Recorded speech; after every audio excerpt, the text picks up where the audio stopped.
Mali Amedo, on a sujet qu'on a la sans, en tardé. Et à partager, je veux le maximum de partage. Abado, c'est d'ao, où est ce qui doit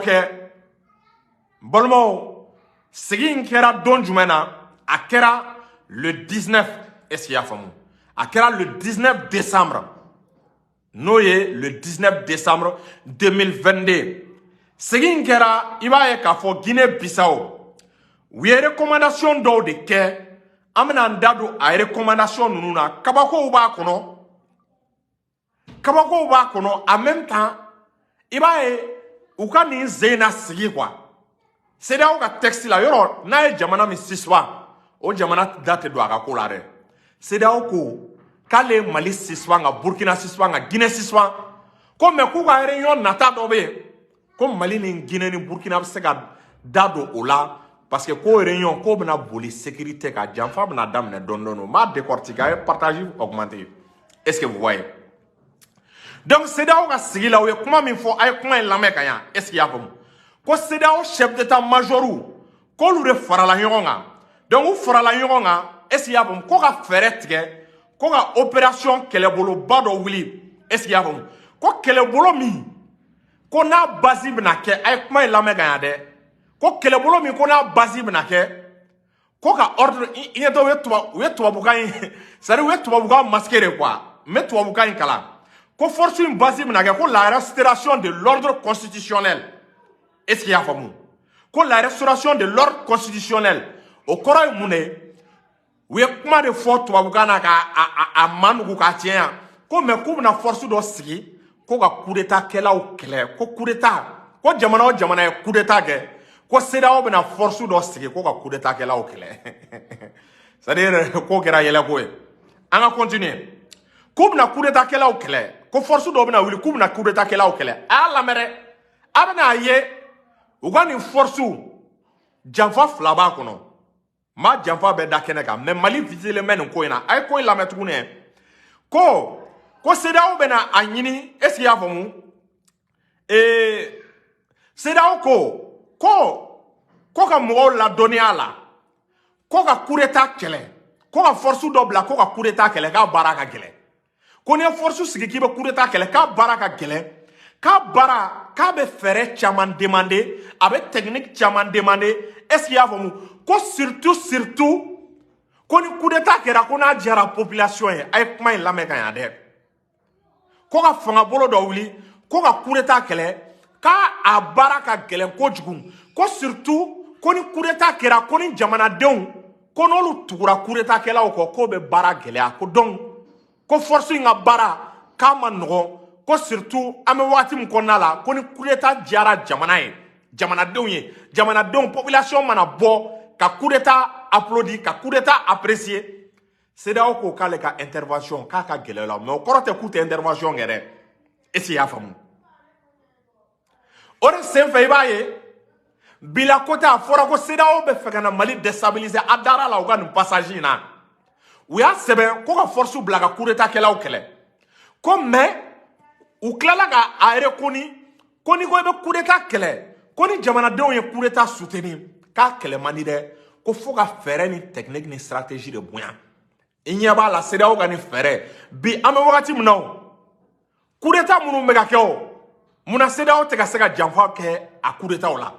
muna CEDEAO tɛ ka se ka coup d'état déstabiliser muna CEDEAO tɛ ka se ka chef d'état wuli parce que population ne o de wililen bɛ k'i jɔ coup d'état kɛlaw ka olu applaudi population ne kɛlen bɛ ka wuli k'i jɔ ka coup d'état kɛlaw kɔkɔrɔma don population ne bɛ coup d'état kɛlaw kɔkɔrɔ o de la i b'a ye k'a fɔ CEDEAO ka calcul a ka plan a ka fɛɛrɛ jaja a bɛ siran jamanadenw ɲɛ a bɛ siran jamanadenw ɲɛ jaja an y'a faamu est-ce que vous voyez ja CEDEAO bɛ siran population ɲɛ ja n'i y'a y'u sirannen bɛ Asimi Goïta ɲɛ bi n bɛna secret fɔ aw ye ja u sirannen bɛ Asimi ka population ɲɛ f'u y'a sɛbɛn u ka résolution kɔnɔ ko coup d'état kɛlɛli tɛ ko nɔgɔ ye dɛ ko n'i bɛ coup d'état kɛlɛ ko ni coup d'état ko n'a diyara jamanadenw ye ko coup d'état k'a kɛlɛli bɛ gɛlɛya est-ce qu'il y'a faamu ko parce que ko peuple olu bɛna coup d'état kɛlaw kɔkɔrɔma don bon ne bɛ aw ɲininka a da terre à terre a da aw ɲɛkɔrɔ bi Mali b'o configuration na Mali bo situation na ou bien Mali tala ne be aw ɲininka dɔrɔn u filɛ ka nin configuration fɔ Mali be nin na ou bien Mali tala Mali ye coup d'état kɛ jamanadenw ko k'u bɛ Assimi kɔ jamanadenw ko k'u tɛ CEDEAO lamɛn CEDEAO ye Mali bagabaga embargo la est-ce que y'a bon Maliens ko k'an pɛrɛlen don k'an tɛ Assimi labila CEDEAO ye embargo k'an kan an tora Assimi kɔ Mali ma se ka déstabiliser Mali ma se ka wuli sa u bɛna fɛɛrɛ de tigɛ comme ni population bɛ jamanadenw kɔ et disons ni jamanadenw bɛ dirigeants kɔ minnu ye coup d'état kɛ ni embargo ma k'a solution ye maintenant il faut prévoir maintenant une intervention militaire u bɛ ka o fɛɛrɛ de tigɛ mais u ko baara ka gɛlɛn ko parce que population bɛna tila ka kɛ problème ye n'i ye Burkina fana ta k'a lajɛ i b'a ye intervention ka gɛlɛn parce que population fana o bɛ Ibrahima Traoré fɛ CEDEAO ka nin i b'a ye nin y'a ka option fɔlɔ ye ka force dɔ bila ka coup d'état kɛlaw kɛlɛ a option filanan ye mun de ye ka force dɔ bila ka coup d'état kɛlaw kɛlɛ i b'a ye CEDEAO jamana baden de bɛ yen minnu bɛ ka ɲɛbɔ bi Assimi Goïta fɛ minnu bɛ ka ɲɛbɔ Ibrahima Traoré fɛ minnu bɛ ka ɲɛbɔ Laginɛ président Mamadou Doumbia fɛ wa coup d'état ni Ala ma jan a bɛna kɛ CEDEAO dugu baden de la coup d'état bɛ sɔn ka kɛ Niger coup d'état bɛ sɔn ka kɛ Côte d'Ivoire ni Ala ma jan coup d'état bɛ sɔn ka kɛ Nigeria a bɛ sɔn ka kɛ Ghana a bɛ sɔn ka kɛ Tchad donc ni coup d'état kɛra nin jamana ninnu na i bɛna a ye CEDEAO bɛna affaibli de CEDEAO tɔ bɛna fɛgɛya révolutionnaires de bɛna fanga ta minnu ni Assimi ye kuntilenna kelen donc u bɛna nin force sigi k'u yɛrɛ makara donc o ka ni jamana min binna dɔrɔn u bɛ nin kɛlɛbolo in wuli ka taa président min binna ka taa o président k'o lajagoya k'o ka fanga lasegin a ma ka taa o président kɔkɔrɔma don donc ni finitigi minnu ye marifa ta o kama u bɛ taa o finitigiw kɛlɛ président min n'a binna k'o président k'o lasegin ka na fanga la CEDEAO tɛ fɛ sisan a ka chef d'état minnu ni olu b'a kɔ CEDEAO tɛ fɛ a ka chef d'état kelen-kelen si ka bin est-ce que y'a faamu CEDEAO tɛ fɛ a ka chef d'état u kelen-kelen CEDEAO tɛ fɛ a si ka bin donc nin ye force in min bɛ coup d'état kɛlɛ nin y'a est-ce que y'a faamu nin y'a objectif dɔ ye o tɛmɛnen kɔ u ye décision jumɛn ta tuguni ko ka force dɔ créer a ye nin lamɛn ko ka terrorisme kɛlɛ ko force min bɛna terroristes kɛlɛ ka banbagaciw kɛlɛ o de senfɛ min kɛra yɛlɛko ye k'u bɛ Mali Guinée ale ni Burkina yɔrɔ CEDEAO y'a yira diɲɛ bɛɛ la k'u y'an suspend k'an da tɛ don CEDEAO ka kuma la ko ni CEDEAO ka sigi bɛ kɛ k'an da tɛ don o la an ye ta u bɛna ni janfa ni kekuya ni fɛɛrɛ min ye k'u ka ni sigi min bɛna kɛ ko ka force dɔ bila sur place ko force min bɛna terroristes kɛlɛ k'o la k'u ye Mali invité ko Mali bɛ participer k'u jɛra n'a ye ko Mali ka suspension ka wuli ko o réunion ko Mali ka participer o la Burkina ka participer o réunion na Guinée ka participer o réunion na parce que ko ye sécurité de an ye bɛ janfa la pourquoi u bɛ fɛ Mali ni Guinée ni Burkina ka participer a la aw b'a kun dɔn parce que CEDEAO bɛ fɛ force in ka intervention kɛ Mali kɔnɔna la CEDEAO bɛ fɛ force in ka na Mali kɔnɔ a bɛ fɛ force in ka na Burkina ni force in nana Mali kɔnɔ a nana Burkina CEDEAO ka o force ani jɔn de bɛna baara kɛ o force ni OTAN de bɛna baara kɛ o force bɛna entraîner France de fɛ o force moyen aérien a bɛ bɔ Barkhane de la donc n'u ko k'u bɛ Mali ni Burkina ni Guinée nɛgɛ sisan k'an b'aw ka suspension wuli a ye na participer nin réunion na ni Mali sɔnn'o ma don dɔ a bɛna mɛn ko France avion bɛ ka intervention kɛ Mali dugukolo kan don dɔ a bɛna mɛn ko France avion k'u bɛ munumunu salo la k'u bɛ ka terroristes o bɛ ka marifa ni kɛlɛkɛminɛn d'u ma Mali dugukolo kan aw ni Ala cɛ aw ko k'aw y'an suspend ka bɔ CEDEAO ka sigi fɛn fɛn bɛ kɛ ko kuma da tɛ Mali bolo k'a ye Mali kuma daminɛ siko dugusɛjɛ force ko ka force dɔ créer ka terroristes kɛlɛ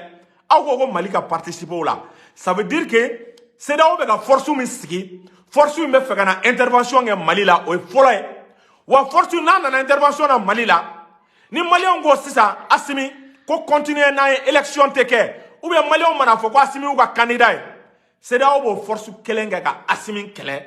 est-ce que y'a faamu ni Assimi ko élection tɛ kɛ a bɛ Assimi kɛlɛ ka na ni président dɔ ye min bɛ élection kɛ ou bien ni Assimi ko k'a b'a présenter CEDEAO bɛ Assimi jagoya bɔ yen fanga la ka na n'a ka président dɔ ye k'o président installé Mali kunna ou bien hypothèse sabanan tuguni i b'a ye k'a fɔ élection mana kɛ CEDEAO b'a fɔ ko candidat dɔ k'a déclaré k'a ye vainqueur ye a bɛ nin force in bila ko candidat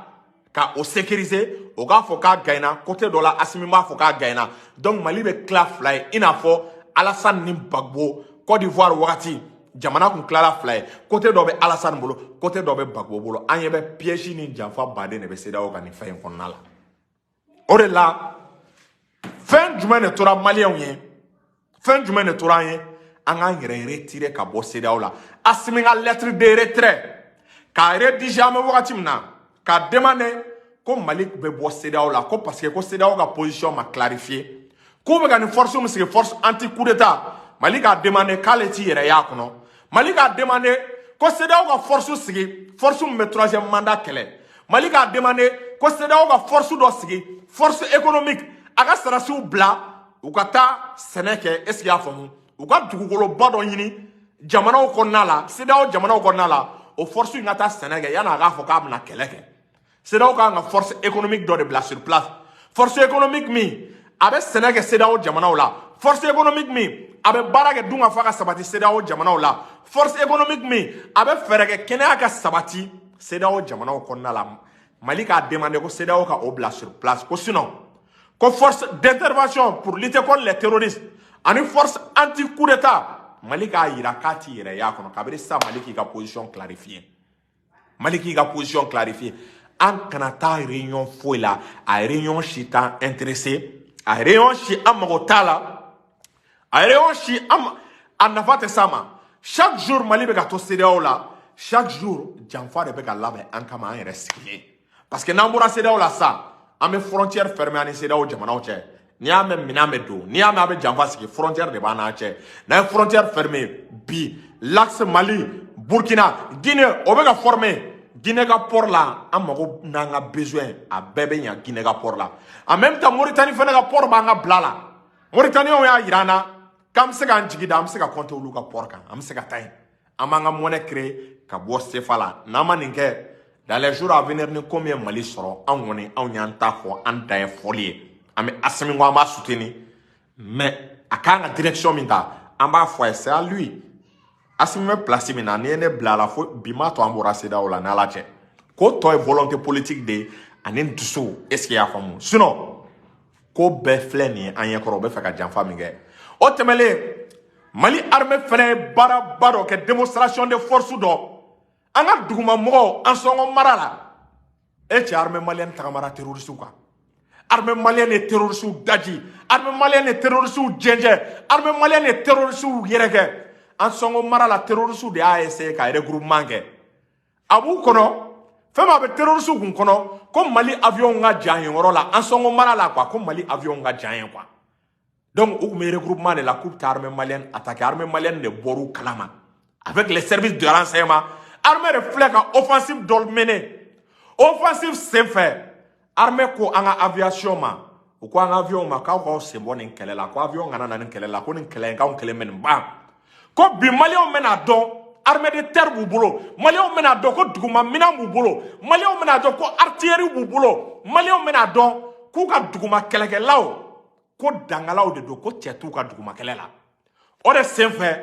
i b'a ye Berdemu ani BM21 an ka maramafɛn dɔw bɛ yen i bɛ jɔ a 45 km artillerie de don BM21 a bɛ f'u ma les ordres de Staline ka terroriste bɔ baara la a 45 km i bɛ se k'olu frapper alors que minɛn t'olu bolo min bɛ se k'e frapper a 45 km i b'a dɔn ko minɛn bɛ Mali bolo Berdemu m'an bolo n'i y'a ci dugu kɔnɔ muso kɔnɔma bɛ jigin an ka Berdem bɛɛ kɛnɛ de ye kura-kuraw de don wa bɛɛ ye diesel carburant ko problème tɛ Mali armée da la tuguni fɔlɔ de tun b'a mɛn k'an ka tajiw banna ko taji ko problème bɛ yen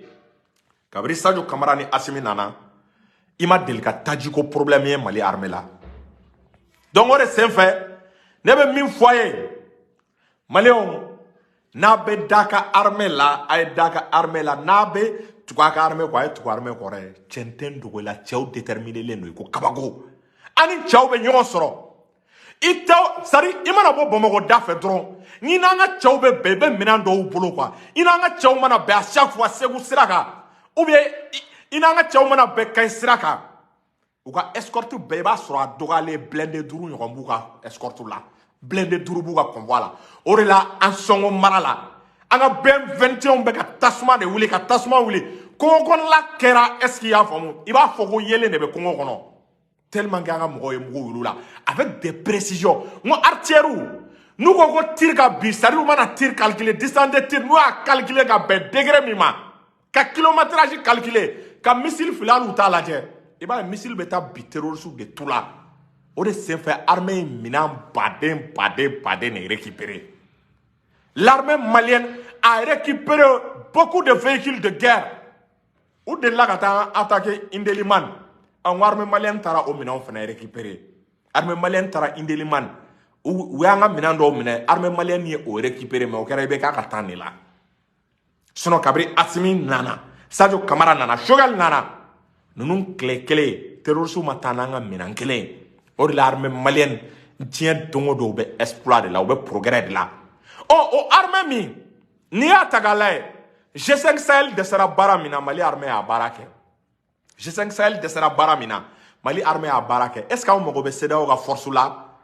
Force min ko ga terrorisme ou est-ce qu'il y a les côtés?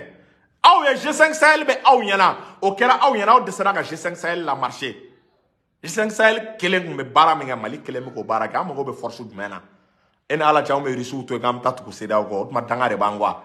Donc, la CEDEAO travaille avec l'OTAN. C'est une manière pour faire intervenir la France encore dans le Sahel. Ça, on ne va pas l'accepter.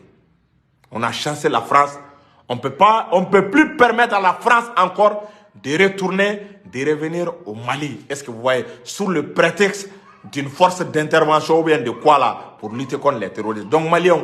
aw aklisigi, aw jigisigi, en kuna fondamado de kumambulo, kada aw klo ka balmake na aw dengedo. Amara c'est la jury chercheur, amakla ka ɲɔgɔn sɔrɔ. Salam alaikum.